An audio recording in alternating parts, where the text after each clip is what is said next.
Surgery of nasal septum. If needed, the trimming of enlarged turbinates, nasal valves. Repair and correction of external nose deformity are done, together with the correction of deviated nasal septum. Indications. Deviated nasal septum, DNS, causing nasal obstruction. Recurrent headaches, rhinosinusitis and otitis media. Recurrent epistaxis from spur and convex side of DNS. Septorhinoplasty for external nasal deformities. Hypophysectomy. Transseptal transsphenoidal approach. Vidian neurectomy. Transseptal approach. Septal cartilage graft. It is obtained for rhinoplasty and repair of CSF leak. Contraindications. Children. A conservative surgery, septoplasty, can be considered. Acute URI. Acute episode of nasal, sinus or respiratory infection. Medical. Bleeding diathesis and uncontrolled diabetes or hypertension. Anesthesia. Local anesthesia with sedation. It is preferred in adults.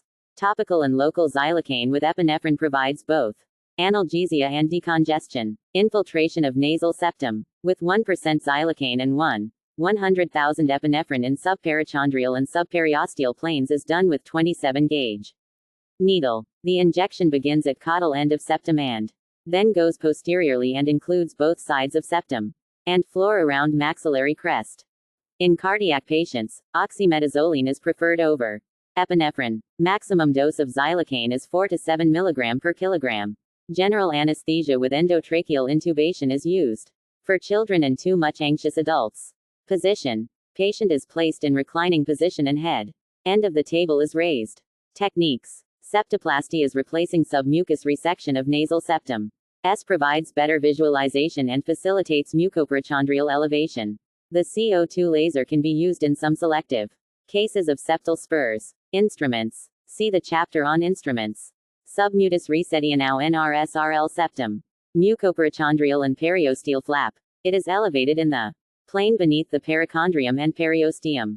Long, bladed nasal speculums, Killian's or St. Clair Thompson's keep mucoperiosteal flaps away. Incision of the cartilage. Cartilage is incised posterior to the first incision without cutting the opposite side of mucoperichondrium. An elevator is passed through the cartilage incision and mucoperichondrial and periosteal flap is raised from the opposite side of nasal septum.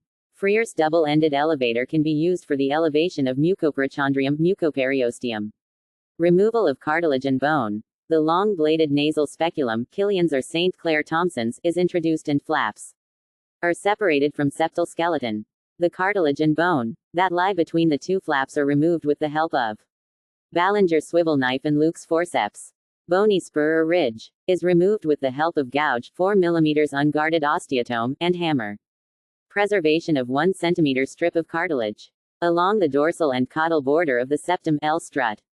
Prevents collapse of the dorsum of nose and retraction of columella. Fig. 7. Killian's nasal gouge, bayonet shaped, can be used for removal of septal spurs or bony crests and ridges in nasal septum. It may also be used for removing the maxillary crest of the deviated nasal bony septum. Double action bone nibbling forceps can also be used for removing the bony part of the deviated nasal septum. Closing. After achieving hemostasis, 1 or 2 stitches may be applied in mucoperichondrial incision.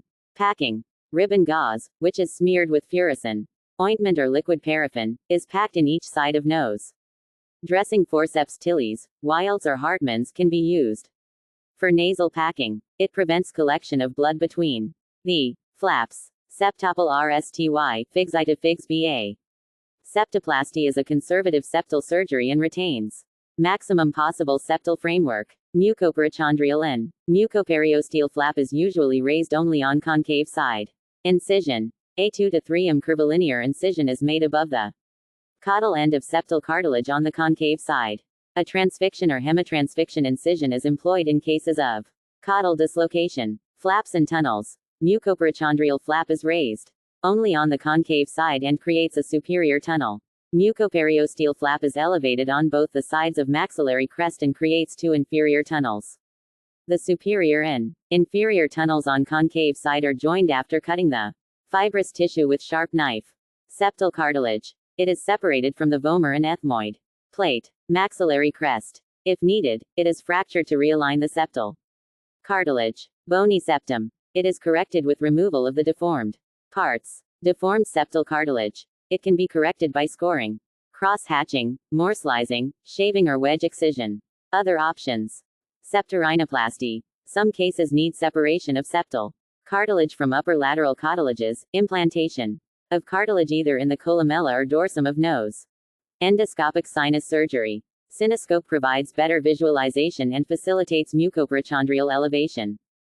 Laser surgery. The CO2 laser can be used in some selective cases of septal spurs, where 2 to 3 m height mucoperitoneum and cartilaginous spur are completely excised.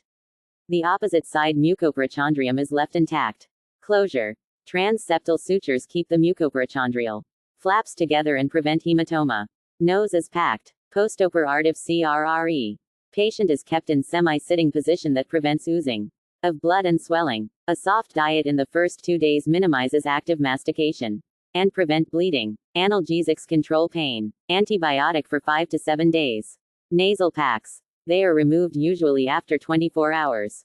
Subsequently regular regimen of saline water flushing, gentle suctioning and installation of antibiotic ointment is started. Decongestant nasal drops and steam inhalations for 5 days. Sutures are removed on 5th or 6th day. Patient is instructed to avoid strenuous exercise, trauma to the nose, blowing and frequent picking of nose for about 3 weeks. Complications. In addition to the complications of anesthesia, following complications can occur after septal surgery. Hemorrhage. Repacking of nose is required in severe reactionary bleeding. The other 2 types of hemorrhage include primary during surgery and secondary 5-7 days after surgery due to infection. Septal hematoma. It needs immediate evacuation followed by intranasal packing on both sides of septum with equal pressure. Septal abscess. The septal abscess usually occurs due to infection of septal hematoma. It needs immediate incision and drainage. Perforation. It occurs when both sides of septal mucosa are perforated at the same level. Saddle. Nose deformity and typtosis. Depression of dorsum of nose in supratip area and typtosis occurs when too much of septal cartilage is removed along the dorsal border. Columella retraction. It can occur when caudal strip of nasal cartilage is removed. Failure. Persistence of deviation is usually the result of inadequate surgery, which needs revision operation. Flapping of nasal septum. In this condition, 2 mucoperitoneal flaps move with respiration to the right or left. It happens when too much septal framework is removed. CSF leak. Never manipulate perpendicular plate of ethmoid before incising it, as it can damage cribriform plate and cause CSF leak. Toxic shock syndrome. This staphylococcal, sometimes streptococcal, infection is characterized by nausea, vomiting, purulent nasal secretions, hypotension and rash. Treatment. It consists of removal of packing, which may be the cause, proper hydration of patient, maintenance of blood pressure and administration of proper antibiotics. Synechia. Injuries of mucosal fold and turbinates at the same level can lead to formation of adhesions. Asymptomatic. Synechia do not need any treatment. They need excision. If they cause nasal obstruction, the 2 raw surfaces are kept apart for 2 weeks with polyethylene or silastic sheet.